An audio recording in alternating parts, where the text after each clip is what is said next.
também. Vamos lá. O quanto a parte armamentista, o exército, ele influenciava e influenciou. Isso mudou muito. Esse negócio, quem pode ter bomba nuclear? Quem decide isso? Como se deu isso de lá pra cá, de lá de trás pra agora? Eu vou dar um passo para trás. Você falou já uma coisa interessante que é se o exército, se a força tem poder ou não. Mundialmente. Isso. Existem dois tipos de poder. O que a gente chama de hard power, poder duro, impositivo, e o soft power, que é o poder brando, suave. O que é hard? Eu virar e falar assim, Vilela, faça. Eu te comando. Ou eu te ameaço, ou eu te tiro o dinheiro, ou te dou o dinheiro. Isso é hard, isso é, entendeu? É tangível, é imposição. Sim. Ou eu posso simplesmente fazer você gostar do que eu quero. Isso é soft, é suave. Eu te convenço, eu te persuadir, te seduzir, enfim. Eu tenho milhões de ferramentas para fazer você gostar do que eu quero. Tá. Um é indireto e o outro é direto. E a grande discussão hoje no mundo é até que ponto a força militar ela faz diferença. O mundo hoje, você conquista menos coisas na base da força. Mas você dizer que a força não é relevante é uma loucura. Primeiro porque existem várias guerras no mundo. Primeiro porque as nossas divergências políticas podem virar confrontos. A gente está aqui conversando, esse clima vai esquentando, começamos a divergir, te joga essas balas, você me joga essa garrafa, a gente está se matando. Por que a gente está se matando? Pela mesma discussão inicial da política.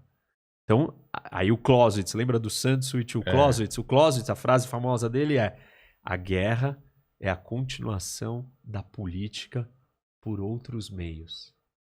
Ah, já ouvi essa frase. Pensa nessa frase. Nós estamos aqui fazendo política. O que é fazer política? Divergir. Qualquer interação humana tem política. Só não tem política você e o Wilson no Náufrago. Lembra do Tom Hanks no Náufrago? Com a bola de Com a vôlei. bolinha lá, ali não tem política. Porque não é um humano. Tem duas pessoas, tem política.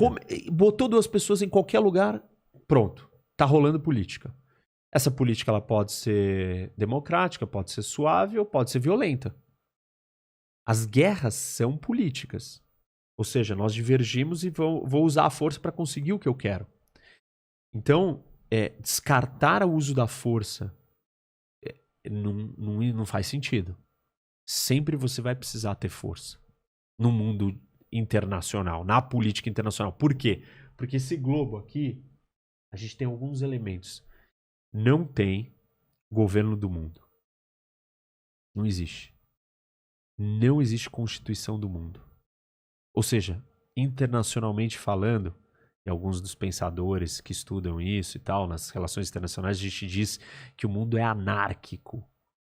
Imagina São Paulo anárquica. Não tem governo, não tem polícia, não tem regra. Cada um faz o que quer. Como é que vai ser? Vai ser um caos. Como é que você vai se proteger e se garantir? Força. Você precisa ter força. As pessoas, que absurdo isso. Bom, desculpa, mas é assim. Ah, mas então por que não cria o governo do mundo? Porque quem vai ser o governo do mundo? Qual que vai ser a discussão? O que vai ser os direitos humanos? Ninguém concorda com direitos humanos. Ninguém concorda com nada. Como é que nós vamos chegar num consenso mundial? A gente não se vê como humano. A gente se vê como brasileiro. E parte de nós sermos brasileiros é porque a gente olha para os argentinos e fala, não somos argentinos. Exatamente. Então a gente precisa do outro para se distinguir. A gente não chegou no estágio de olhar e falar assim, não, nós somos todos humanos. Então não tem governo do mundo, não vai ter. A União Europeia é uma tentativa de criar essa estrutura supranacional, acima dos países. Um governo europeu. Juntar todos os países num único... E não tá dando certo. Ó, o Reino Unido saiu. Eles ficam brigando entre eles e várias coisas eles não concordam e cada um continua querendo ser autônomo. Eles não querem ficar no mesmo pote de bala aqui, é um pote só. Cada bala quer ficar fazendo sua vida. Então, não tem governo. Se não tem governo, se é anarquia, como é que você se protege? Você precisa ser forte. Então, não dá pra gente achar que a força é irrelevante. E aí dentro da força, do uso da força na política internacional, vem a discussão da bomba. Não, e não só do que é mostrado, mas do que pode ser, né? O governo nem precisa demonstrar força, mas você sabe que ele tem e pode usar a qualquer momento. Isso é um poder também. É muito importante, porque você precisa ameaçar. Claro. E você precisa estar preparado para o pior. E o outro precisa ver que se ele tentar tirar vantagem de você, Não é bem assim. Exatamente. Então tem um jogo de percepção, de A sinalização. Guerra Fria foi muito isso, né? Claro, total. Os Estados Por isso que era Unidos, fria. Estados Unidos e União Soviética se medindo toda hora. E ele fez isso, eu tenho que fazer isso também, porque Você não, e nessa você você não pode tinha- mostrar e fraqueza. nessa cada país conseguia destruir o mundo 50 vezes, né? Tinha muito mais o poder do que precisava, né? Mas eu te cortei, você ia falar da bomba. Mas esse ponto é interessante. Vou fazer um parênteses nesse ponto, que isso vale até na esfera individual. Se você for muito pacato, muito passivo, muito baixar a cabeça, as pessoas vão Se te aproveitar, massacrar. Então, você tem que se impor. Você não precisa ser agressivo, mas você tem que saber se colocar e proteger o que é seu. O seu espaço, o seu respeito, enfim, o tratar bem com você. Isso serve para os países. Se o país não tem capacidade de mostrar em algum momento, cuidado, peraí. Aí você tá à mercê da boa vontade do outro país. E como não tem regra e é anárquico, aí vai cada um fazer o que acha que é o certo. Como assim não tem regra? Não tem Constituição do mundo. Tem tratado internacional, mas quando você descumpre, não acontece nada com você, não vem a polícia do mundo, eu vou te prender, o STF vai te julgar e vai te colocar na cadeia. Ninguém coloca país na cadeia. Exatamente. Não existe isso. Então, o que a gente entende como estrutura ordenadora, organizadora da vida nossa aqui, ela não existe na esfera internacional. E esses ONU, OMS... Vamos lá. Eu trabalhei na ONU, no Conselho de Segurança, Tá. que é o órgão mais importante, porque ele cuida da guerra e da paz. E ele é fruto de uma aliança da vitória da Segunda Guerra Mundial. E vem da Segunda Guerra Mundial. Isso. A ONU é criada depois da Segunda Guerra Mundial com o objetivo: não podemos nunca mais... Passar por isso. Isso foi o fim. Chegamos no fundo do poço, chega, vamos viver em paz. Tá. E aí criaram um monte de organizações, um monte de instituições nesse negócio chamado ONU. A ONU é o governo do mundo? Não. Por quê? Tem um conceito que chama soberania. As pessoas ouvem falar isso e não entendem. O que é soberania? Quem é o soberano na sua casa? Se você mora sozinho, Sou eu. você. Se você mora com seus pais, São eles. a mesma coisa existe com os países no mundo. Quem que é o soberano aqui? Não, só quero ouvir. Por favor. O convidado tem sempre razão, cara. Não. O convidado não chegou ainda. Ele tá Estamos falando só quando eu não tô aqui. Então tudo bem, é o apresentador. só pra saber, tá bom? Tá vendo? Eu preciso ouvir isso de tempo em tempo. Obrigado por Isso. me dar essa Então, oportunidade. então Vou pronto. fazer isso com mais frequência. Esse, o soberano. Não ouvi você, viu, Max? Depois eu quero ouvir também. O soberano manda. Você é o dono daquele lugar. O que significa ser soberano? Não existe nenhuma autoridade acima de você. Existe nós vivemos num sistema, o sistema internacional está organizado por estados soberanos. Não existe nenhuma entidade acima dos estados soberanos. Tá. Eles são a unidade. Meu, assim você fala assim, mundo. O que é o mundo? Aqui dentro desse pote, essas balas. Ele é composto de um monte de balinhas. Cada balinha dessas é um país. Tá. Essa é a unidade fundamental da estrutura do mundo. Mas e os outros? Não. A unidade reconhecida que organiza são os países, os estados. E eles são soberanos. Não tem ninguém acima aqui, olha, não, veja bem, vocês não estão se comportando. Não existe isso. Então a ONU não tem poder sobre a soberania dos países. Existe um acordo que todo mundo aqui falou, vamos concordar numas regras. Só que vira e mexe. Não é. Não acontece, É. todo mundo discorda. Mas quando acontece alguma coisa, se reúnem pra ver o que vai ser feito. Se reúne. O Conselho de Segurança é isso. É. São 5 países permanentes. O que é permanente? O cara tá sentado todo dia lá. Você tá sentado aqui todo dia. Claro. Muda quem tá aqui no meu lugar. Existem 5 que estão permanentes. Quais são os 5? Estados Unidos, Estados Unidos, Rússia, Rússia. Alemanha. Não. A Alemanha Não? perdeu a guerra. A Alemanha perdeu a guerra. É, Quem a Alemanha... mais? Quem? Vai. Japão. Japão. Não. Japão perdeu a guerra Perdeu a também. guerra. Eita, Achei que ajuda você aí, ia falar mandíbula. França, talvez? França. França. Faltam 2. Não, você fala... faltam dois. 2. Você falou Estados Unidos, Rússia, Rússia, França. Faltam 2.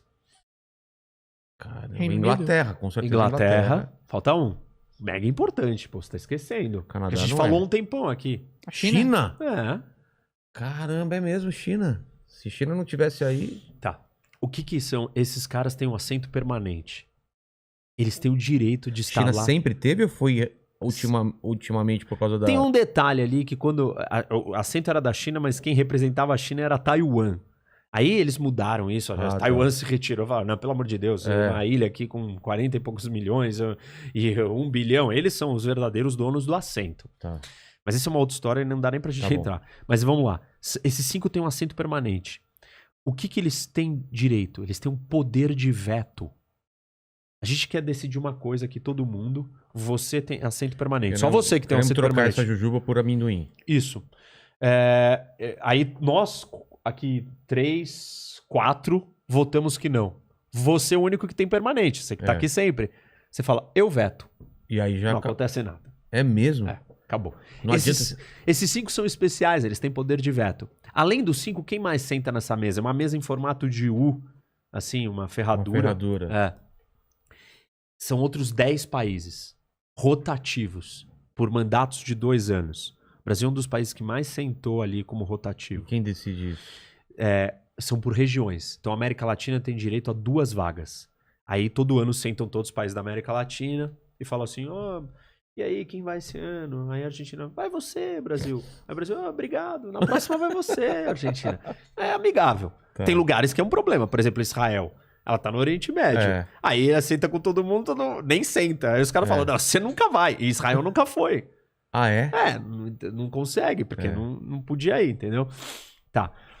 Aí sentou lá os 15, e os 15 estão lá debatendo e vão votar. E aí o que eles vão votar? O Estado pode ou não intervir no Afeganistão, porque houve um ataque. Aí tem a carta da ONU. E na carta diz o seguinte, o país está autorizado a retaliar em caso de autodefesa. Tá. Foi atacado, ele pode retribuir. A comunidade internacional pode agir se houver uma ameaça à paz mundial. Aí começam os problemas. Então. O que é uma ameaça à paz mundial? Para você, russo, é uma coisa. Para mim, inglês é outra. Para o francês é outra. E assim por diante. E aí, a gente percebe que o Conselho de Segurança é um órgão político. E você vai proteger os seus aliados ao invés de proteger outras pessoas. E aí o Conselho decide. Tá bom, aí o Conselho vira e fala assim, não pode intervir no Iraque. Aí os Estados Unidos fala, Eu quero. dane-se. Aí todo mundo já começa. Viu? Os Estados Unidos faz o que quer. A China faz o que quer. A Rússia faz o que quer. Então. A França faz o que quer. O Brasil faz o que quer. Todo mundo faz o que quer. E aí, por que faz o que quer? Porque não tem meios de você aplicar, punir. Aí você fala assim, mas é o tempo inteiro que faz o que quer? Não, tem horas que pega mal, você não quer esse problema, tem pressão política, tem mal-estar, pode ter sanção econômica, mas nos assuntos mais críticos e graves, você simplesmente ignora. Esses 5 países, existe um tratado muito importante que chama o Tratado de Não Proliferação de Armas. E esse tratado diz que esses 5 países são especiais. E eles podem ter bomba atômica. O resto do mundo inteiro que assinou o tratado não pode. Israel tem. Israel assinou o tratado? Não? Não. Só 3 países no mundo não assinaram o tratado. Israel? Quem mais? Índia, Paquistão. A Coreia do Norte assinou o tratado e aí ela foi lá, testou a bomba e rasgou o tratado. O que aconteceu com ela? Foi expulsa? Não, Nada? ela saiu, né? Nada. Tecnicamente tem sanção econômica contra ela, mas já tinha antes. Então não mudou. O Brasil assinou o tratado? Assinou. O Brasil cumpre com o tratado? Cumpre. Por quê? Vai ter pressão, vai ter sanção, tem pressão política. Não é todo país que vai descumprir tudo. Mas as coisas mais importantes pra ele, se a coisa apertar, ele vai descumprir. Mas a Índia, por exemplo, eu Ela não entendo quis Israel. Mas a Índia por que queria uma bomba atômica? Porque ela tem problema na fronteira também? Opa, com quem? Com quem? o Paquistão e com a China. Já teve guerra com a China. E a China é gigante e tem bomba atômica. Ele vira e fala assim, desculpa, eu sou a segunda maior população do mundo, meus queridos. E a China aqui, meu vizinho, tem bomba atômica, já entrou em guerra comigo. O Paquistão aqui do lado também tá em guerra comigo. Eu sou um país gigante, eu não vou ter a bomba atômica? Aí foi lá e falou, não vou assinar. E fez a bomba atômica. Aí o Paquistão, que é o único país islâmico que tem a bomba atômica, falou, bom, se a Índia, meu rival, tem a bomba atômica, eu preciso da bomba atômica. Então, nós temos 5 países que têm a bomba e mais outros 4 que também têm. Tá. Que não estariam autorizados, não assinaram, não quiseram. O resto inteiro do mundo assinou e falou que não vai ter a bomba. O que significa isso? Inspetores vêm no Brasil. Ah, tá. Vêm. Eles vão lá em Angra, vão nas nossas instalações para ver se a gente não tá querendo construir bomba. Tanto que tem até um episódio curioso na época do Lula que ele virou e falou, não, nós não vamos deixar os inspetores entrarem aqui no Brasil. E era justamente quando estava tendo o problema do Irã. E o Irã não estava deixando os inspetores entrarem lá. E aí a comunidade internacional, o resto do mundo falou, não, o Brasil não faz isso, pelo amor de Deus, vocês estão loucos. Por que vocês estão inventando isso agora, vocês? Aí ele, não, porque vocês querem roubar nosso segredo da nossa centrífuga. Aí chegaram num acordo que, não, então vocês não vão olhar lá dentro da centrífuga. Tá bom. O problema com o Irã é que o Irã tem um programa nuclear. E todo mundo percebe que o programa nuclear iraniano é para fins de construir uma bomba. Caramba. E aí as pessoas falam, mas a China tem, a Rússia tem, por que o Irã não pode ter? Porque tem uma diferença entre 9 países terem bomba atômica e 50 países terem bomba atômica. Um mundo com 50 países com bomba atômica ele é muito mais instável e perigoso do que com 9. Existe uma diferença entre certos países terem a bomba e outros. A Suécia decidir ter uma bomba, eu fico mais tranquilo. É, com certeza. Do que o Irã. Aí você fala, não, mas os Estados Unidos também viola direitos humanos. Gente, nós estamos na Terra. Todo mundo aqui é humano. Todo mundo tem teto de vidro. A diferença é o grau. Os graus de violação de direitos humanos dos países democráticos e desenvolvidos não se comparam com os graus de violação desses outros.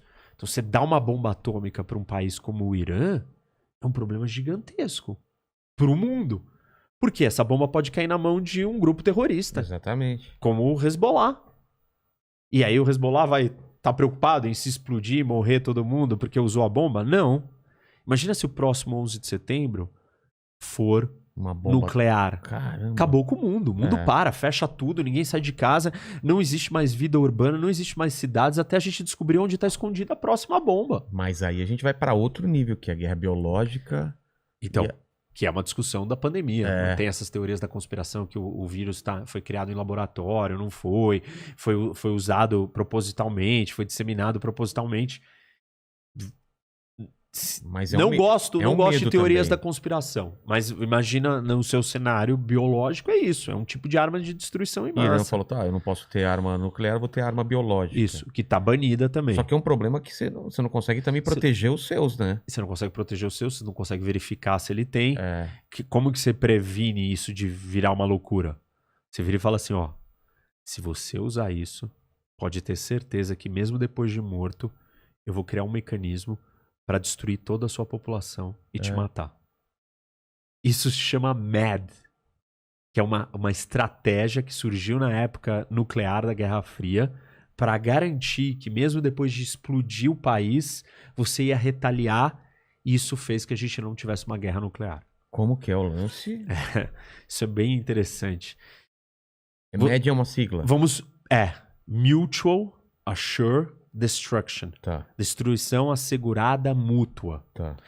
Você é a União Soviética, eu sou os Estados Unidos. Tá bom. E eu viro pra você e falo assim, se você me atacar surpresa, matar todos os americanos do mundo, mesmo assim saiba que eu tenho uma forma de retaliar com um ataque nuclear e eu vou matar todos os russos e destruir todo o território russo. Você vai me atacar surpresa? Eu morro, mas eu te mato junto. Então você não vai me atacar.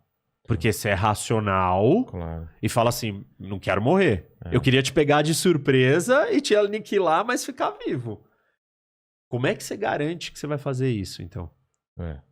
Você precisa ter uma capacidade de ataque secundário. Chama isso Second Strike Capability. Que é você tem um submarino nuclear que tá no fundo do oceano, em qualquer lugar do mundo que ninguém sabe onde você tá, carregando um monte de ogivas.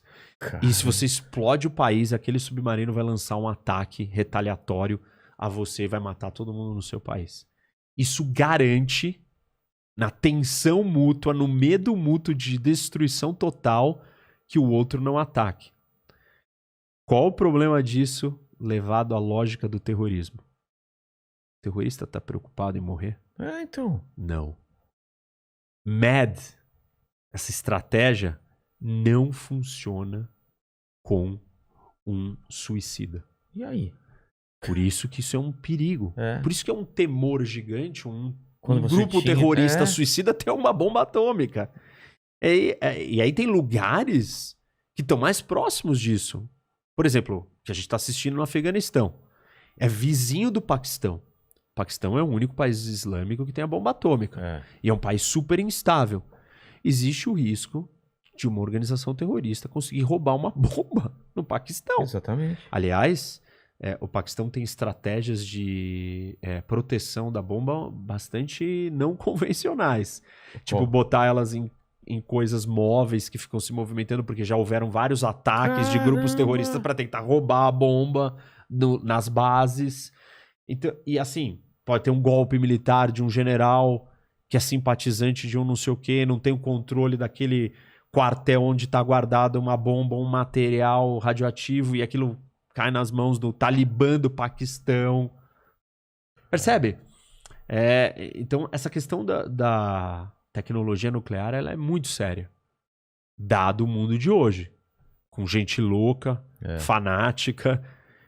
Eles não podem ter acesso a essa tecnologia ou a essa ferramenta. Então, porque isso muda todo esse tabuleiro. Quando Muda. você não tem esse medo de ser aniquilado, realmente não dá pra entender como que tem que se agir em relação a isso. Você não tem o medo. E outra coisa. Eu sei onde é a Rússia. É, Onde é a Al-Qaeda? exatamente. Onde está a Al-Qaeda? A Al-Qaeda não é um país. Ela não tem um endereço fixo para eu mandar a retaliação para lá. Eu não sei, eu não vou retaliar, não vou jogar uma bomba atômica no Afeganistão e matar 40 milhões, 30 milhões de pessoas. Porque um grupo entrou no país e fez um ataque de dentro do país. O mundo está muito mais complicado. E essas ameaças são reais. Então por isso que a gente não pode deixar mais países terem bombas atômicas. Isso não é bom. Mas antes da gente entrar nessa questão do Afeganistão e do Sim. Talibã, o que aconteceu desde 11 de setembro, que foi em 2001, né? Uhum. Por que a gente não teve uma escala maior? Porque parecia que a gente estava caminhando para coisas cada vez maiores e mundiais. Houve realmente um certo acordo ou foi pela força mesmo? Não, foi na força. Foi na força. Os Estados Unidos criou um aparato de instituições de defesa, Em de inteligência. contra-terrorismo, de inteligência gigantesco. Uma das maiores Inglaterra transformações de administração pública da história. A quantidade de gente que trabalha em organizações que só tem uma função. Evitar um... Homeland Security, né, que é o nome do Departamento de Segurança Interna. E várias outras agências de inteligência que não existiam. E milhões gastos com isso. E toda uma ênfase, um foco e um direcionamento. Essa é a nossa prioridade. Isso não pode acontecer mais. E vamos caçar esses caras. E vamos na ofensiva. Não é só estar preparado na defesa. Vamos pro ataque. E saíram pro ataque. O Afeganistão é uma das frentes dessa batalha. Dessa guerra. Mas então a gente vem pro problema. Os Estados Unidos saindo de lá, o que significou isso? E se você puder dar um background, Vamos lá. contexto anterior também. Porque eu tô meio perdido nessa. Tá. Vamos usar isso daqui? Vamos. Eu acho que aqui as pessoas precisam olhar para o mapa. Vê a posição aí melhor, viu, Mandíbula? Eu vou botar ele aqui. Vai. Deixa eu botar um pouco pra cá. Eu acho que também você ficar um pouquinho mais pra esquerda também, né? Ó, eu vou mostrar daqui, assim, Aí. tá? Deixa eu só puxar o microfone. Mas ele também fica um pouquinho pra esquerda ou não? Aí Você dá, puder- Tá conseguindo ver, ó? Eu quero mostrar isso daqui, Tá, dá pra ver? dá, A dá gente pra... tem uma câmera aqui em cima, ó. Se você quiser. ó.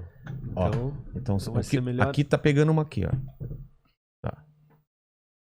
Tá pegando aqui o Afeganistão, vocês estão vendo? Dá pra ver, dá pra ver. Tá. Então, deixa eu olhar aqui. O que a gente tem? Olha aqui o Afeganistão. Você tinha uma disputa, isso eu tô falando século XIX. Tá. Os britânicos, os ingleses estavam aqui, né, na Índia. Isso aqui era a Índia britânica e todas as rotas de comunicação Ele e tal. sai esse globo, não? Senão a gente tirava do... Acho que sai mesmo. Já tá quebrado. Já tá quebrado mesmo aqui, vamos... Pronto, aqui saiu. Saiu? Ah. Então pronto. Pô, agora sim. Agora é mais fácil. Pô, agora a gente O vai mundo brincar. está nas suas mãos. Agora a gente vai brincar com o mundo. Ó. Olha lá. Vamos lá, cadê o Afeganistão? Tá, Afeganistão tá aqui, ó. Tá. Então o que acontece? Os ingleses estavam aqui, né? Na Índia, Índia. tal, colonizando, Suez, rotas de navegação, um monte de colônia, Oriente Médio, estavam tudo aqui. E o Império Russo, isso século XIX, ainda não era União Soviética, estava aqui avançando para a Ásia Central. Olha que interessante, todos esses países aqui, Uzbequistão, Turcomenistão, Cazaquistão, Quirguistão, Tajiquistão, são os países da Ásia Central. E eles eram ex-repúblicas soviéticas. Você vê a influência. Os russos sempre tiveram presentes aqui. E aí você tem um país que separava a Índia britânica do avanço do Império Russo, que é o Afeganistão. Ah, o Afeganistão. Porque Paquistão e Índia era a mesma coisa, né? Tá. Lembra? Tipo, você teve a independência da Índia e a separação, mas eles não estavam, eles estavam meio que unidos. Aqui era uma coisa só. Então você tem o Afeganistão. Século XIX, os ingleses vêm para o Afeganistão. São derrotados lá pelos afegãos. No século XX, é a vez da União Soviética, de novo, paranoica, com medo aqui, ser vulnerável, invade o Afeganistão de 1979 a 1989. Perde a batalha. E ela perde para quem? Para um grupo que é formado, que se chama Talibã. Não para eles, mas esse grupo nasce quando os soviéticos estão tentando dominar o Afeganistão. Quem que vem lutar aqui no Afeganistão junto com esse grupo que tinha sido formado, que chamava Talibã? Um cara da Arábia Saudita, que chamava Bin Laden. Caramba! Por que o Bin Laden veio para cá? Existiam umas escolas religiosas chamadas madraças, seminários muçulmanos, islâmicos, financiados pelos sauditas. Quem que veio lutar no Talibã para salvar o país? Um monte de jovens dessas escolas. Era um grupo revolucionário de resistência religiosa fundamentalista, Talibã. E começou a vir gente de outros lugares. Um dos caras que veio era o Bin Laden. Quem estava treinando esses caras contra a União Soviética? Guerra Fria. Americanos? A CIA e o Serviço de Inteligência do